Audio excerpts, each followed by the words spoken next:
Mar dúirt éan sin is meise Tomaí Rua Ó Conghaile am agrahor an Irish nós agus dinner bí nach bhfuil mór an cormachaú ar nós just bailm go le seachan sin ar dúspéire. Bhí seán Cahallan sin ar seán taig caint fa Todhchaí. Is dócha go deach le rag bhfuil Todhchaí Jan siad an féarnuacht an Jan Virginia stuff cin lís édruma agus stuff cultúr stuff siimseachta. One image nós siar an gablas a hacht. No, hí much grow bar. Vi andol hon ken janta mar a taléirithe ag Seán Cahallan sin. Vi andol hon ken janta ag na man creilte. Vi Todhchaí cahar dúrach inné cinneal iwa níos cúlailte, níos gréasúla, níos taransi a dhéanú leis a Gaeilge. Ach hí much grow barna on leis na main cláide leis knuckle scrífa.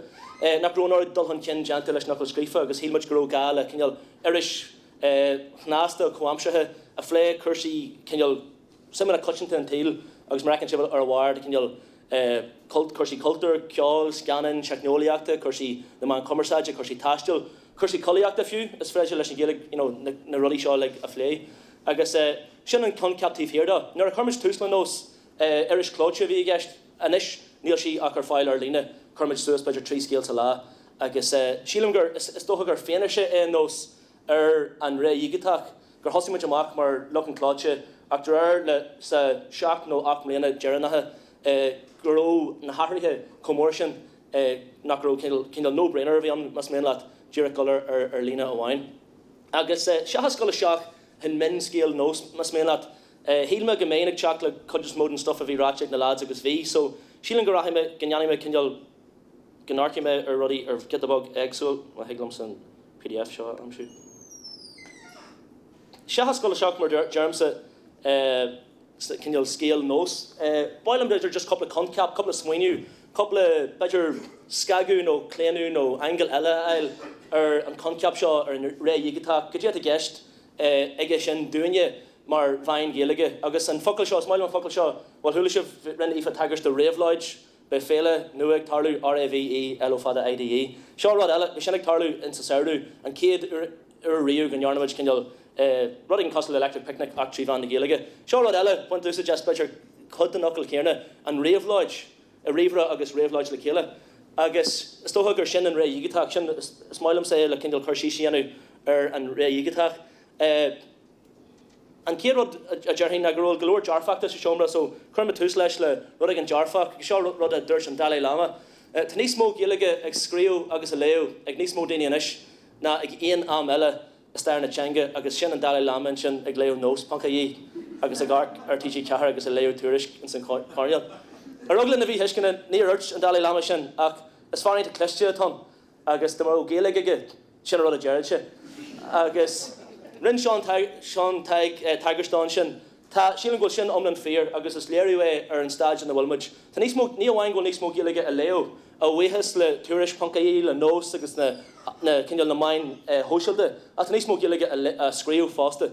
There are na stats at hagin diagnose agus bug na gachsaíh Gaeilge dúil an. Tá níos mó daoine a gamsú skildí soganne ag níos mó daoine a gamsú altan a scrífa Gaeilge ar an guhan sóglúiste na martá ar an river nó ar an river a glúine.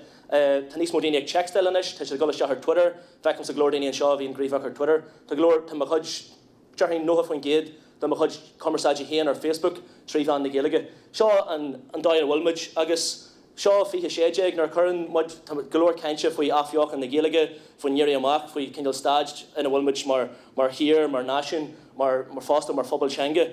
Tá sé jazz seo scéaling ta jarfach tá better gur seo ceann rudí is jarfaí a bhainean le hafheoch an na Gaeilge an kindle bontáiste atá sé tar éis hort dúine mar phobal Gaeilge an checknoliacht. Ribh seo bhí golóir airgid dí hort le nuachta na chora gló, bhí choras dailehhain ag tastalúd, bhí golóir an éisteacht ag tastal anis, níl dí hort a cinneal Síveidelín, Cangaleidelín agus is feisleat Lord Squanastach le gach dunne ól Gaeilge acu áitir be ar dón. So is rudí ta jarfach é sin agus tá sé cinneal mar germsa a ggóhex afheoch an na Gaeilge sílan go jiglin a bheith brodal as an dul chun ceanna ta jantogin. Ach mar a thulamid tamil hen fástan sin, tá teoran leis an méid Country Gaeilge gur freidir an amach Ar-Líne. Tá léirí tuirish Tomaí sin na figurí díirecha. Tá teoran tá cinneal pobl éagsúil cinneal teoranta agin an seo pobl na Gaeilge.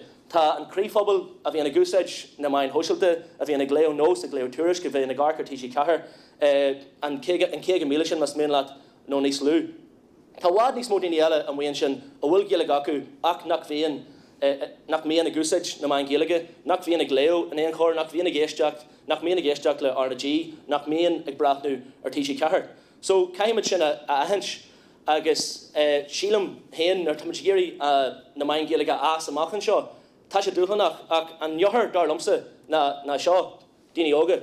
Tá sé mai go leor, tá sean be a gcónaí daoine éirithe caslam héanaar bhealach níor tógú le Gaeilge mé dóla mé Gaeilge, tá sé níos mar cindal mar réith anga, bhíam sa ag léú Gaeilge gach lá, tána mílte daoine caslamsa agus libse ar fud na tíre. Tá bhád níos mó daoine eile an bhaon sin bhfuil Gaeilge acu ach nach bhfuil páirteach sa síl seo. Tá sé intínta dúchanach na daoine sin a bhaisteach agus iad fásta. Na daoine sin a tan fo láthair, fecinn siad beidir rud ag an taranseach ar tuairisc nó ar nós, nó chláirighan ar Todhchaí chathair, bíonn siad anar féid coppla nóid agus imíonn siad a riist. Tá sé an Jackar an nósúach sin a bhrisú nóir tá daoine fásta. Nóir tá daoine ága an, daoine ag fásta níos, is sin gur feidilinn cinneal Todhchaí na Gaeilge, Todhchaí na Mheáin Gaeilge a bhúnlú agus a cruthú. So ar bhealach is ceist idethe sé, is ceist bhain le daoine teag tógal páisí le Gaeilge, go gahíonn siad an nósúach go mbíonn daoine ága ag léo Gaeilge, tá taide tar éis taide in dhé léirú, tá nósúach de léithreacht teanga genta nuair tá duine ar bhanscoil.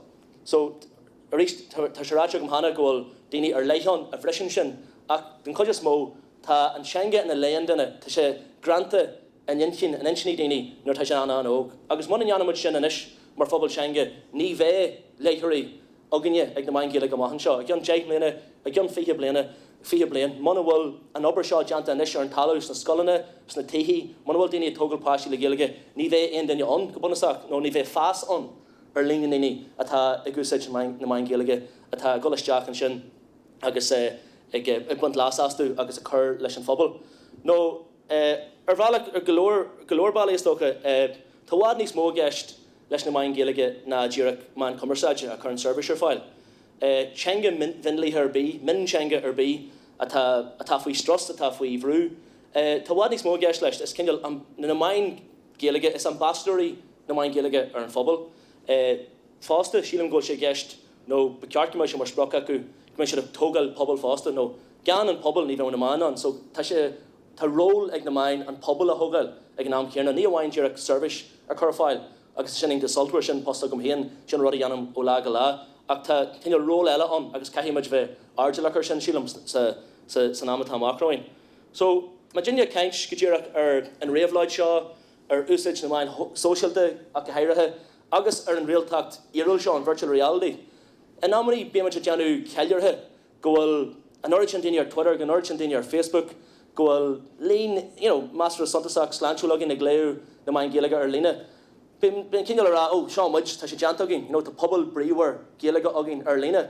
Ach dar lomsa nach sin an sprochatá leis na ruí sin, ní he sin an sproch leis an réamhláid, leis an ré dhigiteach le bheith gríomhach Ar-Líne. An fér sproch dar lomsa na gomid an bheocht sin, an cinneal an saoil bríomhar sin Ar-Líne, ar bhealach ag an hrasnú isteach sa saoil seo. No, sin an áit a bhfuil pobal Gaeilge le féarneach, táid an seo, táid sé seomra seo. Tá hatan sé lomsa an fé sin a tháinig ní bolúthe leis an réaltacht iarúil agus is cinse ghfuil bontáistí iontathe leis a maihan seo go háirithe ó híomh tearapa dó ó híomh chuirsaí ideitheis dó. Ach mana bhfuil Virginia chat le chéile ar bhain physical ar bhealach, mana bhfuil a búlú le Gaeilge réala sa fearhéal, mana bhfuil meid tógáil páistí le Gaeilge, mana bhfuil meid a cruthú saoil sóisialta in Gaeilge san saoil seo, ní fiú na Mheáin hóisiilta bheith an. So beceartú na bheith garcar chu mar earlis agus fecum sa ar bhealach ar na Mheáin Gaeilge mar an rud céarna. Ní bhhain go me a chur service agus chur Cumarsaide agus ábhar agus ólas ar fáil de phobal na Gaeilge, ach sílam go bhfuil nós agus na Mheáin eile a cruthú pobal fásta, agus sílam gur bhfuil sin an táhaach. Teigimiid go bhfuil dúchlann rih phobal na Gaeilge, teigimiid go bhfuil go háirithe seo sa géaltacht, beidir go bhfuil scéal gitabog níos dearfaíán aber maiile cléan ó mar farstis na ceantartha urbacha, ach tá an teanga faoi bhrúin seo agus beceartúin a bheith a gúsáid na technoliaachta nua an chur leis an teanga an seo sa fearhéal. Agus mas cinneal germs ag an bhhain sin tugamis fin dúchlan, tá sin más dúchlanach, céim mar dhéanaan tú sin, an na Mheáin hóisiilta agus na Mheáin Gaeilge iontaach ó híh scéaltaí a scalpú ó híh imeachtaí dá, tá sé iontaach ó híh beidir sé ógadtí arachtal, ach an céad céim eile go dtí mar a cruthúmuid an bheocht agus an cinál saoil bríomhar sin a tugainn Ar-Líne, go dtí mar a chuirmuid sin isteach in ar saoil sóisialta héin. Bíad sé fríd café a lana, nó fríd imeachtaí sóisialta, nó cinál cumainn nó a sport. Agus, so, sílim go bhfuil sé tábhata go gonneumuid Graham ar an conceap sin, gur orlaigh siad nó orlaigh seo, nuair atá saoil beag a bríomhar man commerceáide agin, ní sin dearú an scéal.